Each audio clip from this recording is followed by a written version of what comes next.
ओम हम ब्रह्म।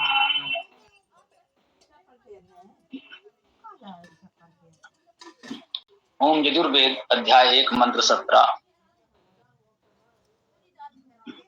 ओम धृष्टि असि अप अग्ने अग्निम आमादम जहि निःक्रव्यादम सेध आ देव यजम वहे ध्रुवम असि पृथिवीं द्रह ब्रह्मवनि त्वाच्छत्रवनि सजातवनि उपदधामि भ्रातव्यस्य वधाय।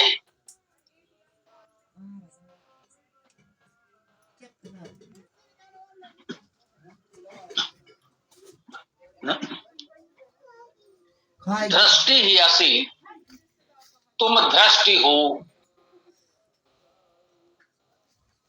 अप तो उपसर्ग है, अग्ने संबोधन में है, ए अग्नि, ए अग्रणी परमेश्वर, तुम दृष्टि हो।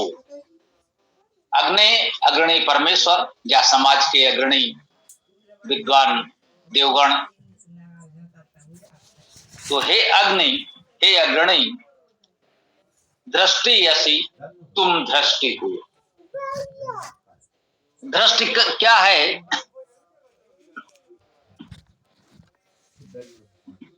ये शब्द कुछ प्रचलित तो है, अभी भी धृष्टता शब्द प्रचलित है।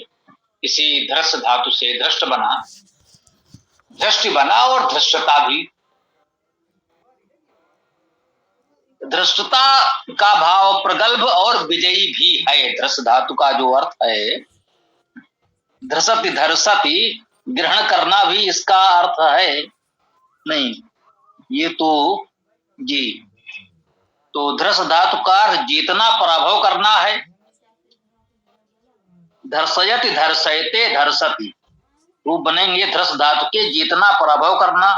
धृष धृषति धर्षति, ग्रहण करना। ये दो प्रकार से ये धातु के अर्थ हैं। धातु के दो प्रकार के रूप, या कह सकते हैं दो धातुएं हैं। दृष्टि का अर्थ एक विजय हो सकता है। सकारात्मक अर्थ हम करेंगे तो इसका अर्थ जीतना, पराभव करना है। दृष्ट का अर्थ हो गया विजय, विजेता। हे अग्नि, हे अग्रणी, तुम विजेता हो, तुम विजयी हो। अब ये अप आया है, अप दृष्टि, दूर तक विजय करने वाले। इस प्रकार से हम लोग इसका अर्थ कहीं अप को लेना होगा। अप का अर्थ दूर तक ही कहा गया है।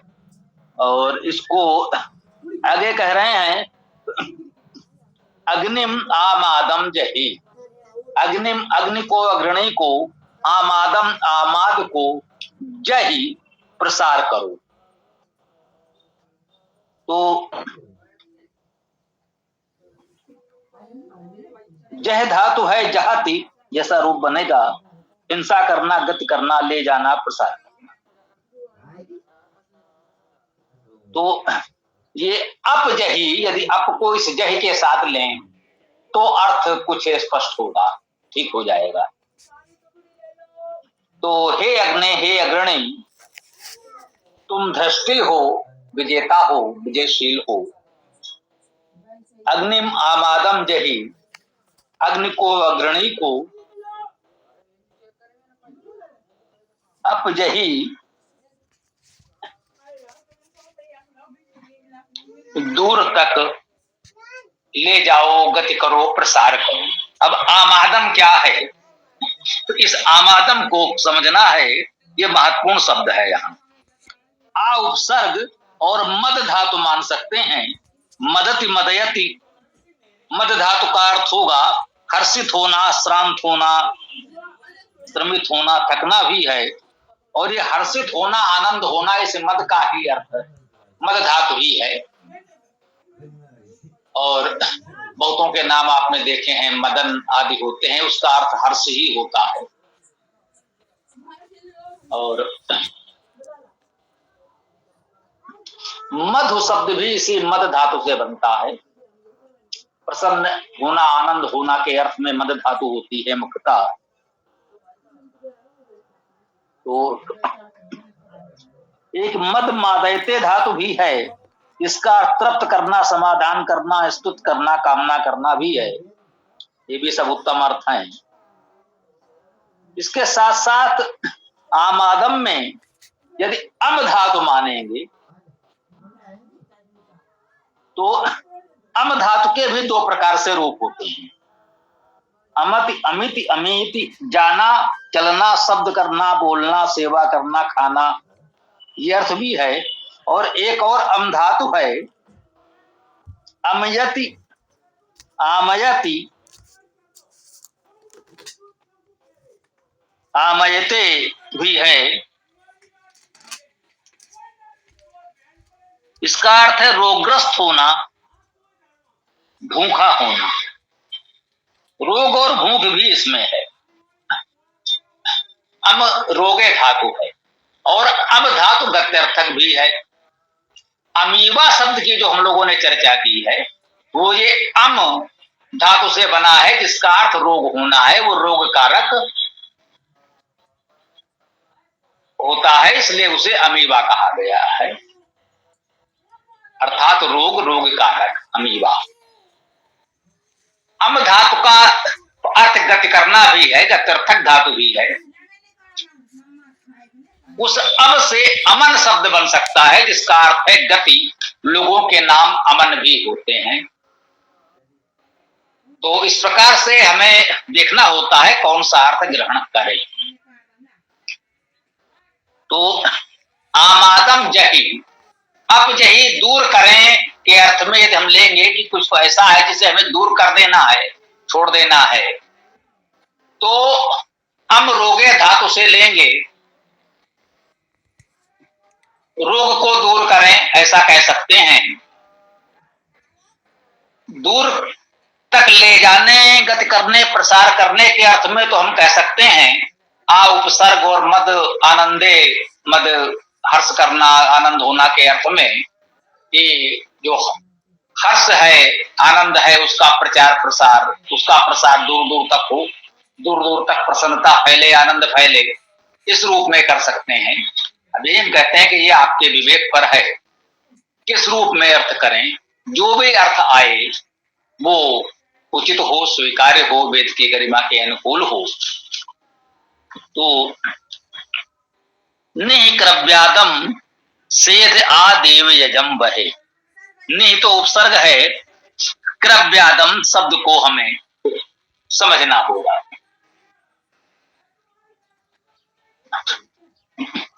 क्रव्य शब्द क्रिय करने के अर्थ वाली धातु तो स्पष्ट रूप से ये भी कह सकते हैं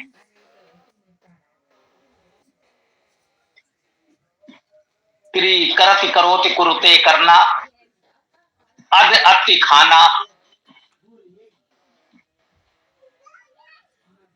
हमें लगता है इसमें क्रिय दीर्घ रिकार वाली धातु है, प्रकीर्ण करना, फैलाना, बिखेरना, वह धातु भी हो सकती है।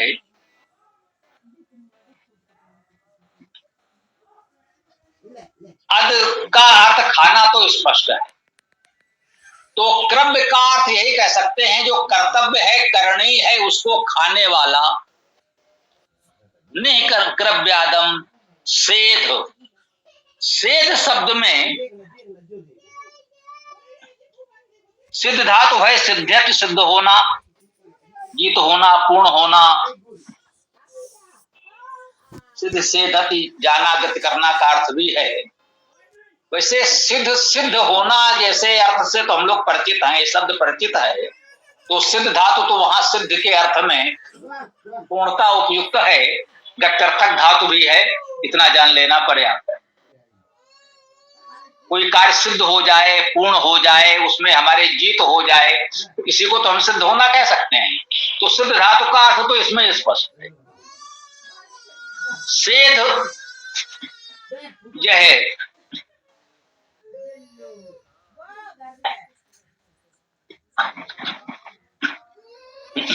कह सकते हैं सिद्ध करो क्रिया के रूप में हो सकता है।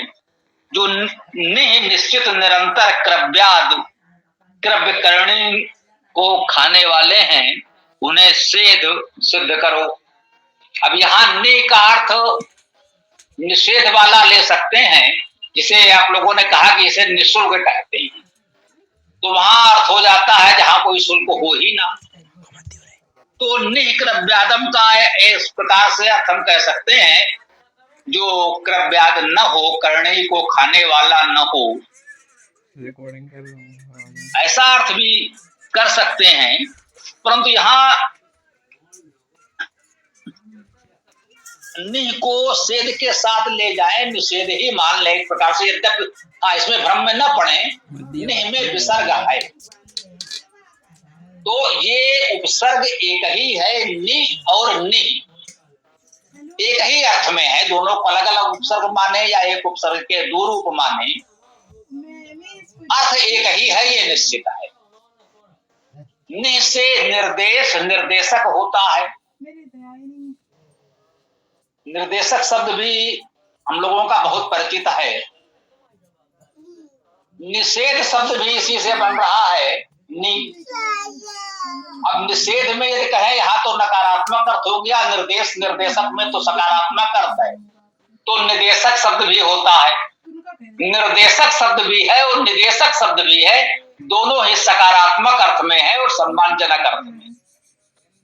तो नि और निह एक ही उपसर्ग माने, कम से कम ये मान सकते हैं कि दोनों का अर्थ एक ही है और दोनों अर्थों में प्रयोग हो सकते हैं, निश्चित निरंतर सकारात्मक अर्थ में अथवा निषेध के अर्थ में। तो इस रूप में हम जैसा भी अर्थ करना चाहें कर सकते हैं। जो क्रव्याद हैं, करणी को खाने वाले हैं, उनका निषेध कर दें। यदि यहाँ खाने का अर्थ हम नकारात्मक ले, नष्ट करने का, जो करणी है कर्तव्य है उसको खा जाते हैं, या खाने का अर्थ हम ग्रहण करने आत्मसात करने से ले सकते हैं। जो करणी कर्तव्य है उसको जो आत्मसात करते हैं, ग्रहण करते हैं, खाते हैं, पचाते हैं, स्वीकार करते हैं, उनको सिद्ध करें। तो आपने देखा क्रव्याद को भी हमने इस प्रकार से दो अर्थों में ले लिया, उसी रूप में हमें नि उपसर्ग को निषेध और निश्चित निरंतर सिद्ध करने के अर्थ में लेना पड़ा। तो दोनों ही अर्थ ठीक हैं। अब ये आपके भाव पर है, दोनों ही अर्थ ग्रहण कर सकते हैं, दोनों ही उपयुक्त हैं। देव यजम वहे, देव यजम, देव यजन को, जो देवों का यजन है, देव पूजा संगति दान है, वह उनका सम्यक समन्तात बहन करे। ये तो बहुत सीधा सरल अर्थ है। देव यजम वह, ये उपसर्ग जो है वह क्रिया वह के साथ आएगा। देव यजन का सम्यक समन्तात वहन करें। ध्रुवम आसी, कह रहे हैं तुम ध्रुव हो। ध्रुव का अर्थ अविचल भी है और गतिशील भी। हमने पहले भी चर्चा की है, ध्रुव के दोनों अर्थ हैं। जीवन में गतिशीलता तो हो, परंतु सत्य के प्रति दृढ़ता हो, अविचल हो, अपना जो कर्तव्य भाव है, सत्य निष्ठा है, जो हमारा वैदिक धर्म है, सत्य धर्म है, उस सत्य के प्रति हम अविचल रहें। तो कह रहे हैं ध्रुवसी, तुम ध्रुव हो, पृथ्वी दृढ़, इस पृथ्वी को दृढ़ करो। परमेश्वर ध्रुव है, अविचल है, समस्त गतियों के साथ ये ब्रह्मांड सुस्थिर है। यदि गति न हो तो स्थिरता भी नहीं होगी। यह विचित्र बात है, विरोधाभास प्रतीत होता है, परंतु यही अलंकार है, यही सौंदर्य है। सूर्य पृथ्वी आदि सभी आकाशीय पिंड तभी तक सुरक्षित एक अर्थ में स्थिर है जब तक वो गतिशील हैं। गतिशीलता के कारण ही वे टिके हुए हैं। यदि एक गति समाप्त हो जाए, गति रुक जाए, तो सब नष्ट हो जाएंगे। तो गतिशीलता में स्थिरता जो है उसी को ध्रुव कहा गया है। और कह रहे हैं इसी प्रकार से पृथ्वी को दृढ़ करो, पृथ्वी की गति निरंतर बनी रहे और पृथ्वी को हम दृढ़ रखें, विनाश से बचाएं। प्रकृति के संरक्षण का संकेत भी आप इसमें मान सकते हैं। हमारे लिए निर्देश, इस पृथ्वी को दृढ़ करें, संरक्षित करें, बचाएं। ब्रह्मवनी त्वा छत्रवनी सजात वनी। त्वा तुमको ये कुछ गुण बताए जा रहे हैं। ब्रह्मवनी जो ब्रह्म युक्त हैं, वैसे वन धातु भी होती है, सेवा करना आदि उसके अनेक उत्तम अर्थ हैं। इसको उपसर्ग भी माना जा सकता है, कोई बहुत बड़ी बात नहीं है। ब्रह्म शब्द तो स्पष्ट है। ब्रह्मवनी, ब्रह्म को मानने वाले, ब्रह्म से युक्त परमेश्वर के उपासक और उसकी वाणी, ये शब्द ब्रह्म वेद को मानने वाले ब्रह्मवनी। त्वा छत्रवनी, जो छत्र युक्त हैं, छत्र धर्म का भी पालन कर रहे हैं। तो छत्र धातु का अर्थ जैसा कि हम लोगों ने कहा है, ब्रह्म शब्द तो स्पष्ट है, ब्रह बढ़ना अर्थ है। तो जो सबसे बड़ा है वो ब्रह्म, वृद्धि होना, बढ़ना, उस परमेश्वर को भी ब्रह्म कहते हैं और वेद को शब्द ब्रह्म कहते हैं। छत्रवनी में छद धातु है, छदति खाना, भक्षण करना, कूटना, ढकना, मार डालना भी अर्थ है। तो छत्र धर्म यही है कि दुष्टों का दलन करना, दुष्टों का हनन करना। तो इस छत्र धर्म से युक्त भी हो। वन धातु के भी अनेक अर्थ इसके साथ लिखे हुए हैं।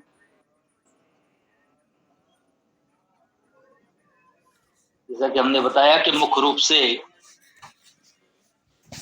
उसमें शब्द करना, सेवा करना, सहायता करना जैसे मुख्य अर्थ हैं। तो ब्रह्म का सेवन करने वाले, ब्रह्म की सेवा करने वाले, ब्रह्मवाणी को बोलने वाले, ब्रह्मवनी, छत्रवनी, सजात वनी। इसके पश्चात कहते हैं सजात वनी। सा उपसर्ग है, सहित, साथ। जात होना, जन्म देना।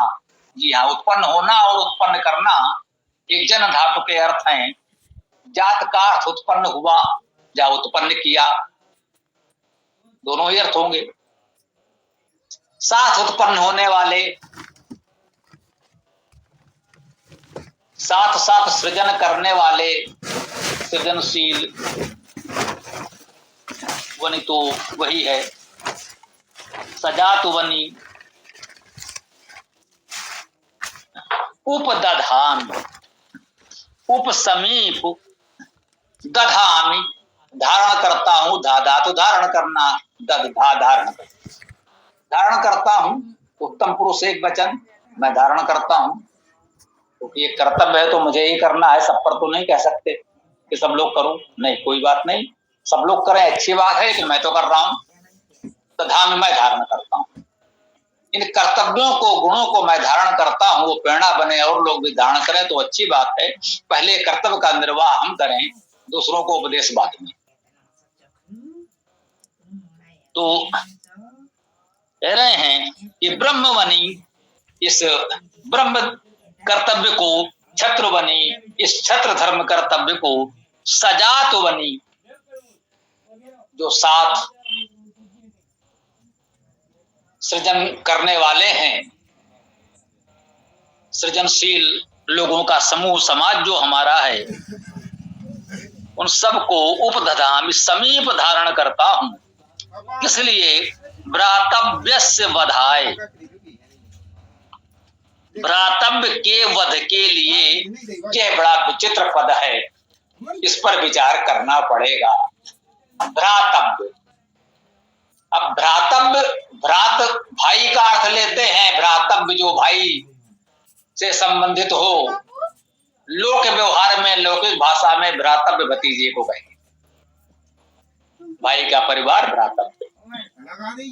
लेकिन अब उसके वध के लिए बोले नहीं भाई, ये अर्थ तो यहां ठीक नहीं हुआ, तो विचार करें और क्या हो सकता है। तो उपदधा में समीप धारण करता हूं, लेकिन उद्देश्य क्या है? भ्रातव्य, भ्रातव्य से बधाए, भ्रातव्य के वध के लिए। अब ये भ्रातव्य क्या है और वध क्या है, दोनों समझना। भ्रातव्य में भ्री धातु, भ्रीणाति, भ्रीणाति, भ्रीणाति ये रूप बनते हैं। डरना, धारण करना, आश्रय देना, रक्षा करना, ये सभी है। तो इसमें एक भय का, डरने का अर्थ भी है, धारण करना, आश्रय, रक्षा का अर्थ भी है। और वधाए में वध, हन, हंति, गति करना, वध करना, मारना, हिंसा करना, वध का अर्थ तो ये है।